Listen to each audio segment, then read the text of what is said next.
Hey guys, what's up? Also, wow, first time making a commentary? That's new. Anyway, for our first topic for today's commentary is someone who goes by the name of Nin10doLand, a YouTuber who is well known for Nintendo content related, and he appears to be a stereotypical Nintendo fan. For a while, he made a video called The Problem with Smash Ultimate DLC, where he voiced his take on Smash DLC, specifically the Fire Pass, and there's a lot to unpack. Now, a bit of disclaimer. I am well aware this video was made before Sora was revealed to be the final DLC for Pack 2, but the reason I'm making this now is 1. Nin10doLand hasn't disowned the video, so it's possible he's still dead behind these points, and 2. A lot of points I'm gonna bring up are still relevant considering a lot of people are starting to dislike his content and his channel as a whole for reasons that Nin10doLand may not know of. With that being said, let's jump right into this.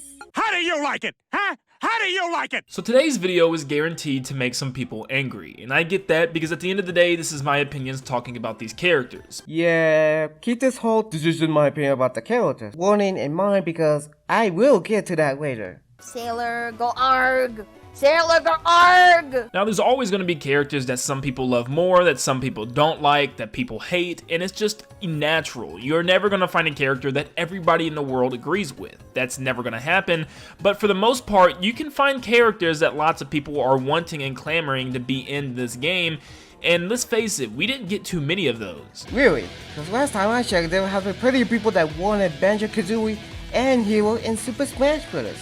Needless to say, I'd be very happy if Airdrop got announced for Smash Bros. Soon, as it has been overdue for a long time. Now sure, that's 2 characters out of 10 DLC characters. But even if that were the case, how would a character not being requested suddenly make this a problem? Since there is a lot of characters in the roster that no one asked for, but they can cater them for those who enjoy different genres. Hero specifically catered to the old school JRPG fans, especially to the Japanese side. Banjo catered to platform fans and those who grew up with the Nintendo 64.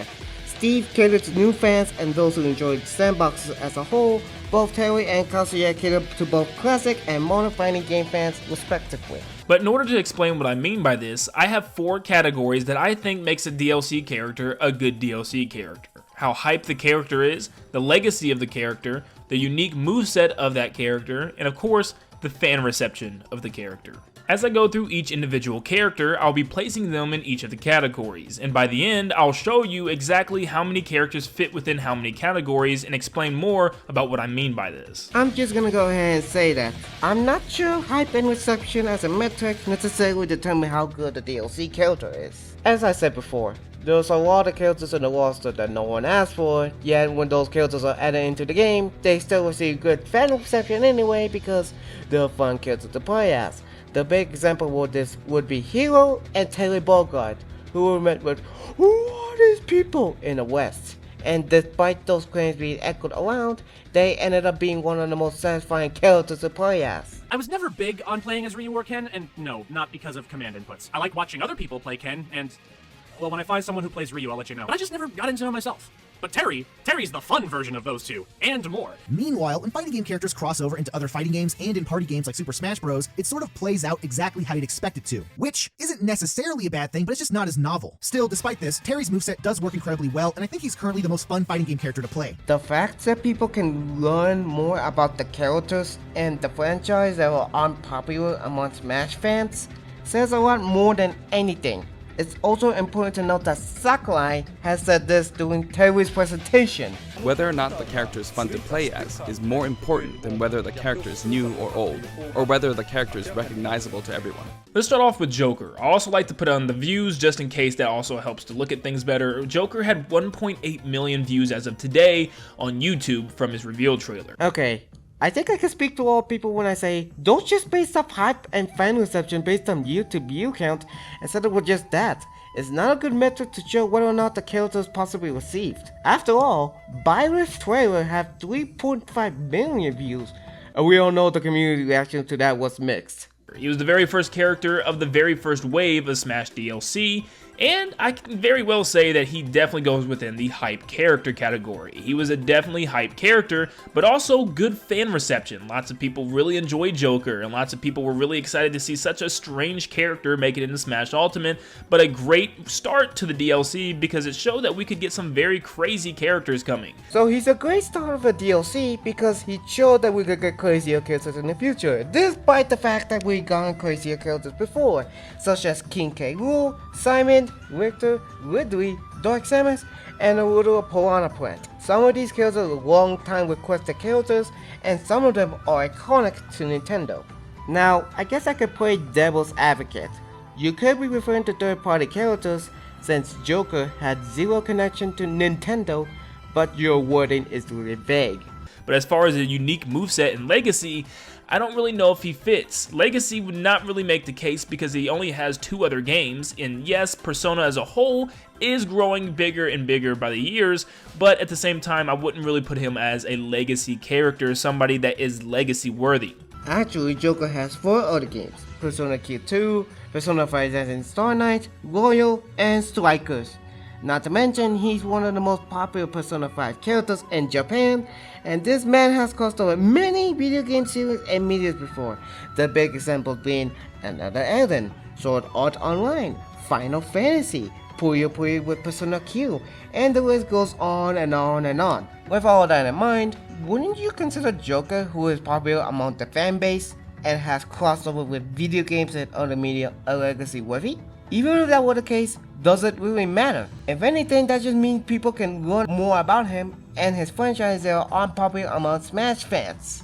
And a unique moveset, I really wouldn't add that either, because the only thing that makes Joker special is he has a meter to get stronger, which we'll see in many characters in Smash Ultimate. The only thing that Arsene does is enhance all of his abilities, so Joker really doesn't have any moves as super special. Yes, he has that down B to soak up all the energy in order to bring Arsene out, but besides that, he really doesn't have anything super crazy compared to other fighters. You can do a lot of wacky combos with the grapple hook and the gun. The gun can also be used to game an opponent who's trying to recover at the end of the stage, and getting Arsene to pop out to help Joker before the meter drains and going back at the defensive is a fun gameplay loop. It's also a good way to utilize a persona in its moveset without restricted to specific attacks or a final smash or something.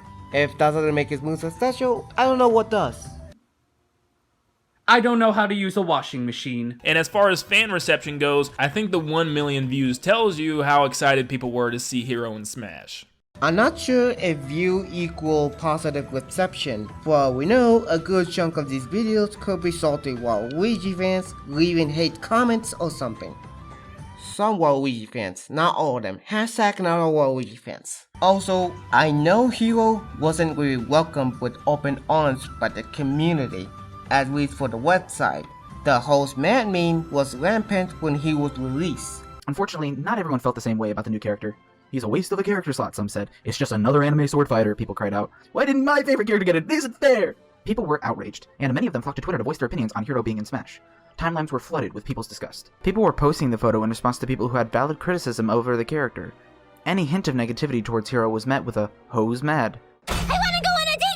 Huh? As far as unique moveset, maybe not, because Banjo actually has a very boring moveset when you think about it. The only thing special is he has the side B with 5 golden feathers, which is only 5 uses, which is really nothing when you think about it. It's just a strong attack that only has 5 uses every time you regen. But besides that, Banjo's kind of bare bones. I hate to admit that. I don't entirely agree with this. You say it was insufficient at what it did, or it was just not interesting to play as, which I can respect. But if you think about it, there's more to Banjo's moveset than you might think. His egg can be a great zone breaking tool, and you can gimp the opponent by using the egg. And together with the grenade, it gives him a zone neutral. Oh, speaking of, you can also use the grenade to reverse it to essentially lob it in front of you, or you can go back and grab it to use it as an item. As with his side B being nothing special, I actually argue otherwise. His side B gives Banjo a lot more instability frames than most other side B in the game. You can also use the side B to recover from off stage. If that moveset is still boring to you, I don't know what to tell you. It's a date. And now, ladies and gentlemen, the moment you all been waiting for. This is where we get to the worst part of the video. Hi, this is just a disclaimer to mention that Nin10doLand made a pinned comment on this video where he acknowledged that he was wrong about Terry not being a legacy character. With that said, however, I would like to mention that I can still point out issues that he may not know of. Another thing to mention is that he didn't acknowledge he was wrong about Terry not being a hype character and not receiving good fan reception. So this entire section can still be applied here, so just keep that in mind as you're watching this video. So as you can tell, so far these characters have been pretty good, but this is where we start to hit a little bit of a roadblock. Terry only got about 240 to 400,000 views on YouTube. People really just didn't know who he was. As far as a hype character goes, not really. Legacy character? Still, not really. Unique moveset? Yes, he actually does have a kind of unique moveset. He actually has a back B for the first time ever than just a side B. So he has a forward and a back B, but also has 3 special attacks once he reaches a certain percentage. Now we have a lot of characters that have kind of a KO meter, but actually he has 3 brand new entire attacks that he gains, which does give him the uniqueness category. And as far as fan reception, as you can tell, people really didn't care about Terry. Now this could very well just been somebody that Sakurai wanted. In fact, I think it's been confirmed that Sakurai really wanted Terry for a long time, and he was super excited to talk about the character, which is fine. He's clearly allowed to have characters that he wants, but Terry just didn't really resonate with anybody. So, where do I begin with this? Let me sit back, roll my swoop a little bit, and explain everything wrong with this section. First of all, you say people didn't know who Terry Bogard was, and that he was not a hype character at all. Boy, have you seen Latino's reaction to him?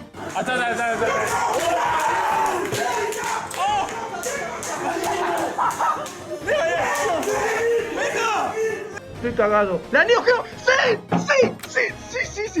Por favor, Kyo. ¡Sí!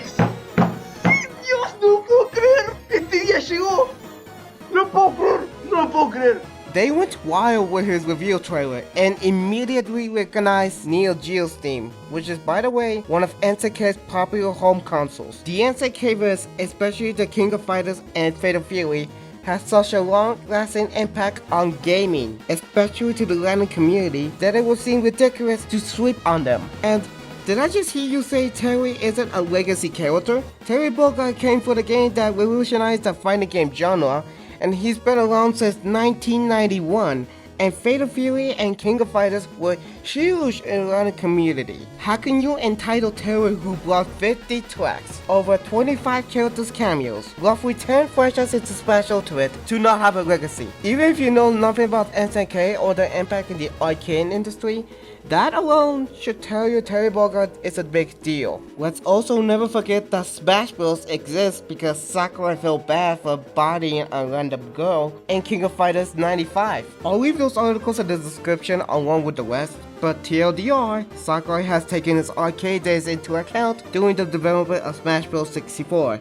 And he was concerned with getting casual to enjoy the game, all this because he felt bad for destroying a random girl. For the you to say that he and his series has no legacy is just to say you don't do any research on why he's such a legacy character, or you haven't paid attention during the character's presentation. One more thing before we move on. You say that it was, and I quote, confirmed that Sakurai wanted Terry for a long time, but do you actually have proof or evidence to back your claim up? No? This is another pattern that we'll get eventually, but right now, keep this in mind. And then we finally end pack 1 with Byleth. And yeah, this one was the nail of the DLC that hurt a lot of people. Byleth only received about 230,000 views, the lowest of all the DLC characters on YouTube. And as you can tell, many people were very upset. As of today, there's 10,000 likes and 6,000 dislikes on YouTube, and people were just so upset that a Fire Emblem character, once again, was what was going to end our DLC pack. That was the only reason people were kind of upset, and I feel like if this character was any other part of the DLC lineup, it would have been less of a blow than what it was when it actually was revealed. First of all, what do you mean once again? Are you talking about how Fire Emblem got another character yet again as a final DLC character? If so, let me remind you that Corrin wasn't the last character for Smash 4. They came alongside Bayonetta, who was the actual final DLC character. Second off, you say that they could have announced Byleth somewhere else in the lineup to soften the blow, but at the end of the day, it wouldn't really matter from a business perspective since the season pass for the pack 1 was already selling well. How do I know this? In an interview with Nintendo's Japanese president Shuntaro Furukawa, he explained that the growth of download-only software was a huge reason for the company's recent success, as well as add-on content, which we all refer to as DLC. He also highlighted the Fighters Pass for Smash Bros. Ultimate, which, and I quote, has made huge contribution. Actually, going back to this article, he also stated the fact that customers like having digital add-ons they can access at any time is why it sold that much. So with Byleth being the last DLC, people have already bought DLC Pack 1, so they decided to use this opportunity to market Fire Emblem Three Houses to minimize the impact of sales. So it didn't really matter who was the last DLC for Pack 1 was. From a business perspective, that was a smart thing to do because for most Smash players, the Fighter Pass has well been worth it. Byleth does not fall under any categories, believe it or not. It was not a hype character, it's definitely not a legacy character, as Three Houses came out just around the same time that Smash was actually released. Okay, but how does that affect Byleth's inclusion?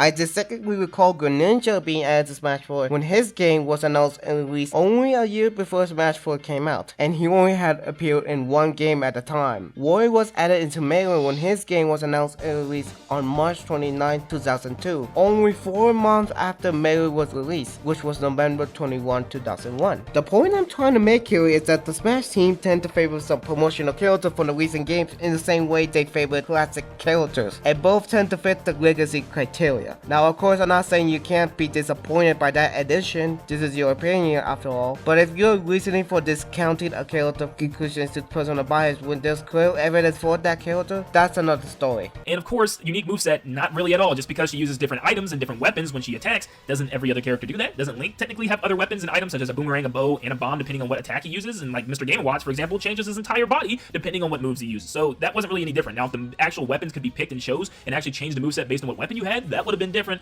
But no, I'm not going to actually put her under the unique moveset. I honestly don't think comparing Byleth to fighters like Link and Game & Watch is fair at all. Link is a zoner who uses other items to distance himself from the opponent, while the sword is for short, close range. And Mr. Game & Watch is in no way comparable since they're just a close range. Byleth is vastly unique than those two. Their movement revolves around the weapon triangle, that being a bow, a spear, and an axe from the series, without switching the weapons for either air attacks, projectiles, and smash attacks, alongside how certain directions will correlate to using one of the 4 weapons. When you get back, I want to go on a date with you!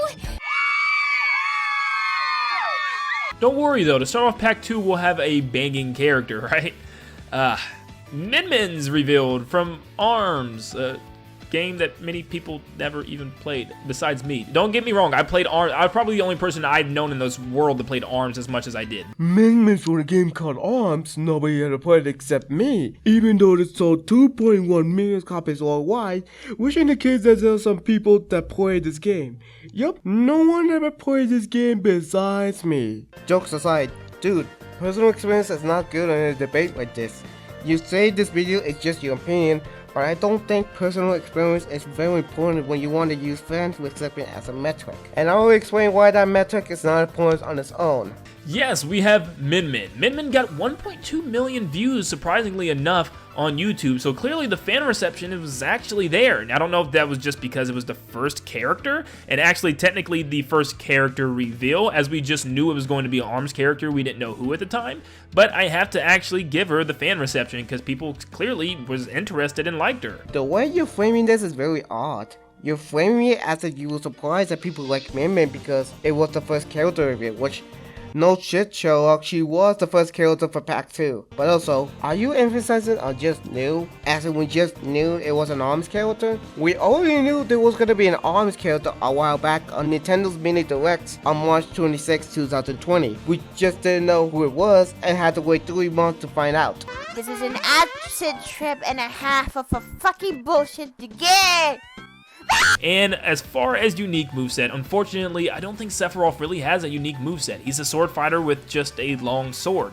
Doesn't really have anything crazy that really separates himself from anybody else. Yes, he gets the one wing effect, which really just makes him a stronger version of himself once again, like almost half of the roster already has. Prevents him from flinching and hits extra hard. So for the most part, Sephiroth is just an average character with a very long sword, but he definitely does fill the other categories. So are we just gonna ignore his fail magic?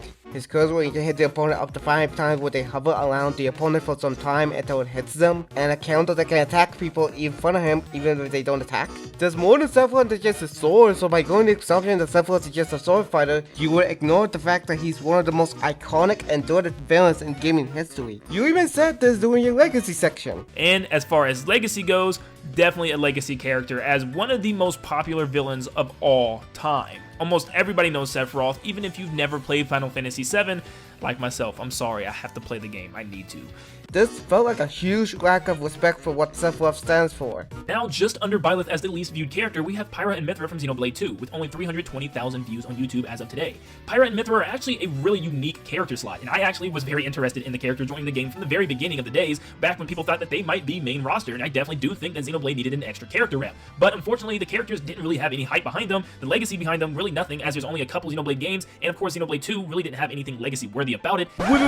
Wait, stop right there. You're going over past Xenoblade games, and yet you won't even bother to go over past Fire Emblem games we're talking about Byleth? If you're gonna consider the entire Xenoblade franchise, just remember that Xenoblade Chronicles had an entire fandom movement to get it translated, a gigantic one in fact.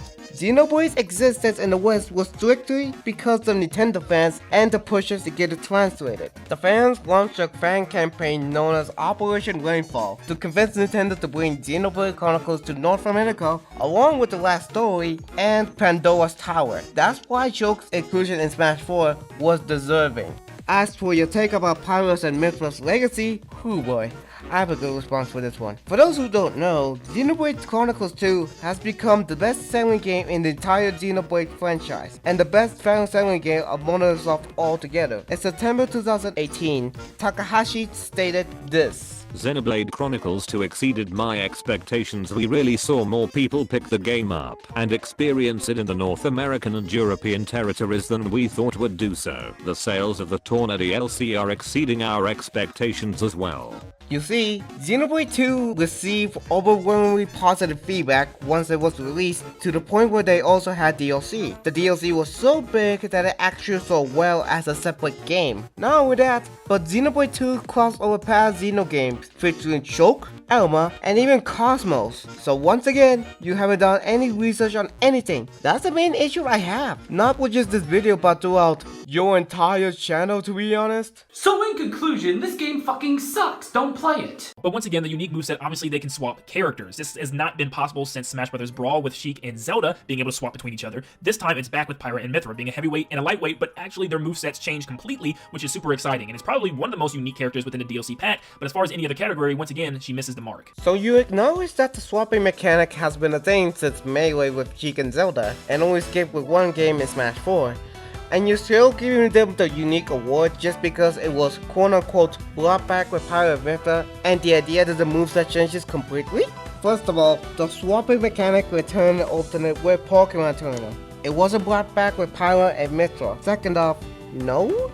The moveset don't entirely change when swapping with one another. They both have neutral special you charge up and release. They have a side B attack that unleash a fury of attacks you can use to lock down your opponent. They both have similar vertical up B. They both have similar tilt attacks, and the list goes on. The only significant difference between those two is that Mythra is faster and hits light, while Pyra is slow and hits hard. Now, are those characters unique? I would say yes. But to say that the moveset completely changes when swapping with one another would be stretching at best. And last but not least, we have today's character, Kazuya. Now, I don't think we can dive into this character super deep yet because it's still kind of fresh out there. We don't know too much. First off, I can't get over how you pronounce his name Kazuya when Kazuya's name is both pronounced and said on his trailer and on his games. Second, Kazuya hasn't even released yet as you were making this video, and you're still gonna voice your take on this? Is this a joke? Please tell me this is a joke! But as of today, Kazuya has 560,000 views, which is pretty okay. I still wouldn't really consider him a hype character. As far as everybody's reactions that I've seen so far, there's probably only 1 out of like 100 people that I've seen actually jump up and down and go crazy over Kazuya. Even Tekken fans were kind of just chill about this character. I don't know if it was the trailer or what, but many people weren't super excited. Oh, Tekken! Is that Kazuya? Oh my god! Let's go! It's Kazuya! Oh my god! Kazuya! Oh my god! Tekken! Oh! Yes! Kazuya! Oh my god! Kazuya! What? No way! Yo! Oh my god! Oh, shoot! Oh, what the fuck?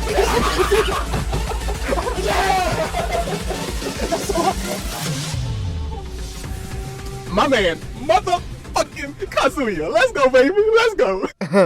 You were saying? Oh, and some of those people were also Tekken fans, mind you. As far as legacy, definitely Kazuya gets the legacy, as Tekken is a pretty known fighting game from everybody around the world. Now, as far as the character himself, could be different, because I don't think too many people out there know exactly who Kazuya is individually, but we're going to give it to him because of the Tekken legacy. Kazuya is one of the main characters in the entire Tekken franchise, and a massive part of the lore. It's not just his legacy that makes him stand out. He's literally one of the main faces of the franchise alongside Heihachi and Jin. Also, Tekken isn't just a plain known fighting game, it's one of universally acclaimed and commercially successful fighting games. But unique moveset, right now, like I said, it's hard to say, but based on what I've seen, it doesn't look that unique. He's a fighting character, and once again, he has a devil mechanic, which allows him to become super powerful, I guess, when he takes more damage. Once again, we've seen this mechanic over and over and over again, and it's nothing really that special by this point. I have several issues with this point, so let's start with the biggest one of the rules. You straight up didn't even bother to wait until the presentation to criticize Kazuya's moveset. Actually, going back to Nintendo's E3 Direct, those are the monsters where they showcased him possibly having the largest moveset in the entire game right after his reveal. Roll a clip, Jimmy.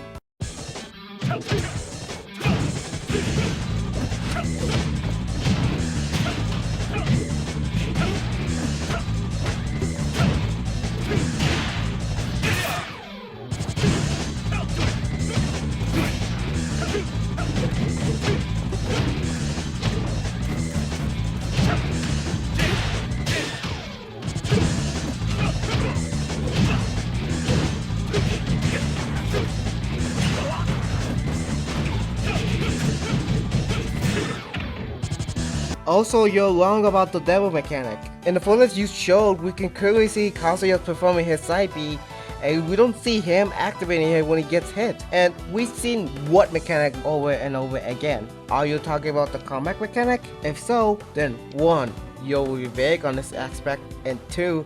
That's not really something you see over and over again, as there are other DLC characters that can have different mechanics, such as Hero having the command selection, Terry and Kazuya having the command inputs, Byleth with the moveset revolving around the weapon triangle, Pyra and Mythra with the swapping mechanic, Steve with his mining ability, and the list goes on. Now, based around those 4 category criteria, I feel like a good DLC character is a character that brings those categories together and has about 3 out of the 4 attributes, or even 4 out of the 4 attributes. And that's how I came up with my top 4 best DLC characters. A character that not only is iconic and has great fan reception, but has a great unique moveset and a legacy behind it. That's why Steve is number 1 and Hero is number 2 with 4 out of the 4 categories filled, and Banjo and Sephiroth with 3 out of the 4 filled. Now, I know a lot of people are going to say, so you're telling me that every other character in the game is trash because they don't have a 3 out of 4 or 4 out of 4 criteria? Not necessarily, but there are about 5 characters that just don't even fit hardly any, if not just one category, and that's concerning. 5 characters out of the total 10 can be seen as kind of not that important, and lots of people don't really care about any of those characters, and hardly anybody ever plays them, especially when I go online or just play casually with friends. People just don't care about these characters. Once again, Kazuya could definitely change once he releases, but I'm just saying for now. How do you gauge any of this? Do you do it with your own personal experience? If so, you should really stop. You can go, oh, I don't see this as good from your own personal experience, but you're framing it as if nobody cares at all, and you're treating your own opinion as if it was subjective. You're also misusing the word legacy when the games and series you're from have their own legacy and communities for all with their own areas. You're not the center of the universe, my man. We also sit and hear people complain about too many sword fighters, and now people are trying to say that there's too many fighting game characters coming. And I see lots of different takes on this and lots of people defending and kind of reacting to it, but here's what I have to say about it. Yes, I do think there are a lot of sword fighters in this game, and yes, there are starting to become a lot more fighting game characters in this game. I know a lot of people have been saying, oh man, fighting characters coming to a fighting game? 4 fighting game characters out of 89 characters. 19 sword fighters out of 89 characters. Doesn't seem that big to me.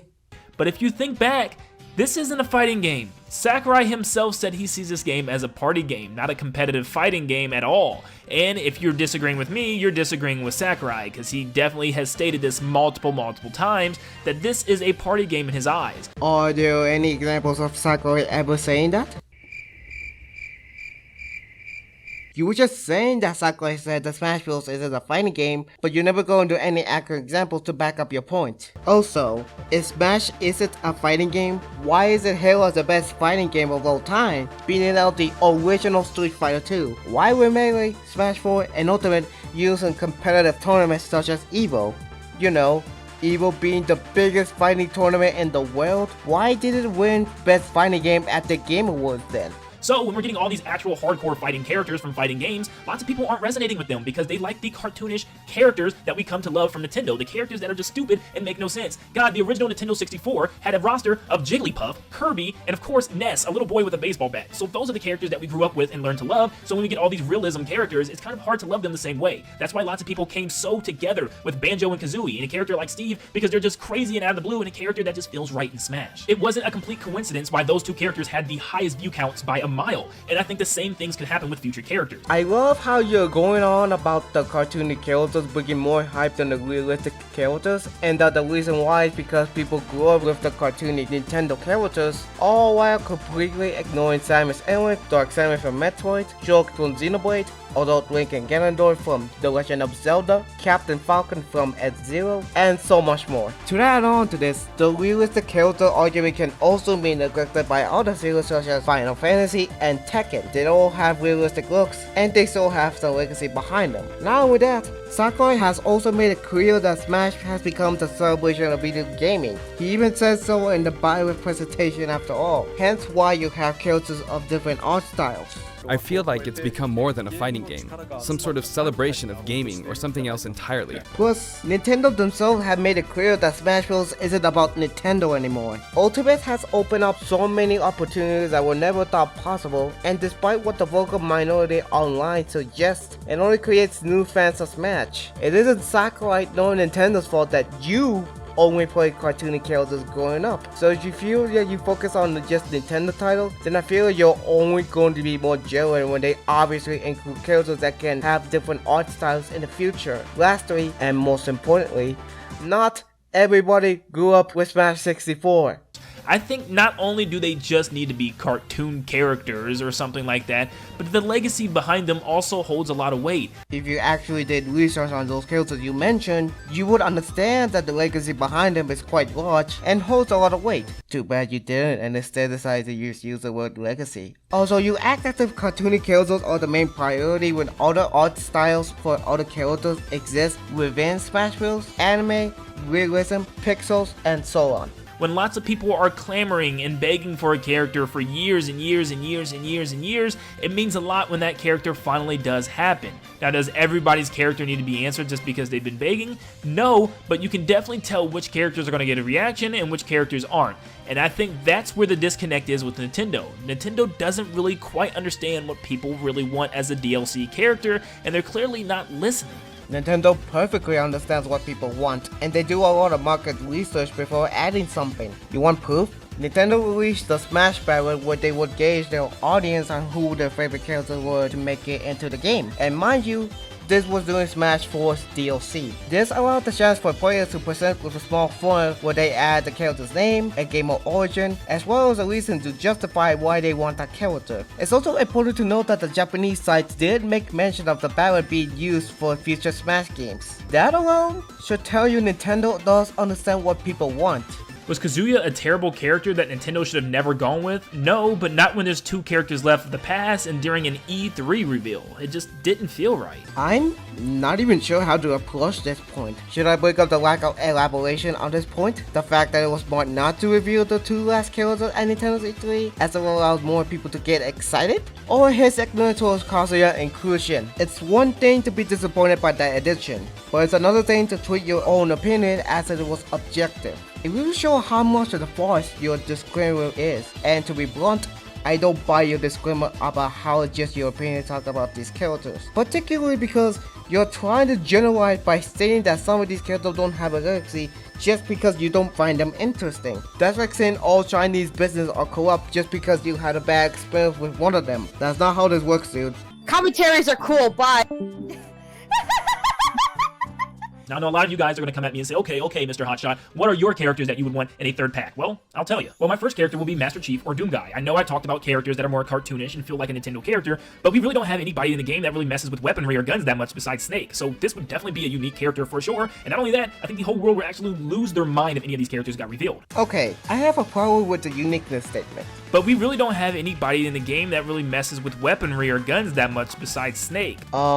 Are we gonna ignore Bayonetta, Fox, Wolf, Falco, Samus, Dark Samus, and Zero Suit? Like sure, there are more cartoony weapons and stuff, but there's still guns and bombs. I definitely think Sonic needs Dr. Eggman. Sonic was the first third-party character added. You got this detail wrong. Sonic was not the first third-party pick. It was Solid Snake. And that, my friends, is where I'm gonna give my final thoughts. Nin10doLand. This video feels like a combination of being undercated, and it's a prime example of why I dislike the Smash community. You filled it with so much generalization.